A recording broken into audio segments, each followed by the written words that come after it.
மிக முக்கியமான ஒரு விஷயத்த சொல்றேன், நல்லா கேட்டுக்கோங்க. மிக முக்கியமான விஷயம், வாழ்க்கை பிறப்புங்கிற ஒரு கோட்ல ஆரம்பிக்குதா இல்லையா?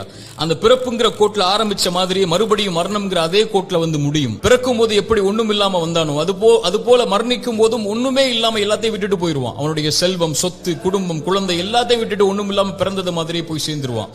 அப்ப எதுக்கு இந்த வாழ்க்கை, எதுக்கு இவ்வளவு பெரிய போராட்டம்னு கேட்கக்கூடியவங்களுக்கு இறைத்தூதர் இந்த 3 செயல்களை நீங்க உலகத்துல வாழும் போதே விதை போடுங்கன்னு சொன்னாங்க. அது பின்னால நீங்க அறுவடை செய்வீங்க. நீங்க மரணிச்சதற்கு பிறகும் உயிரோட வாழ்வீங்க, அதன் காரணமான்னு சொன்னாங்க.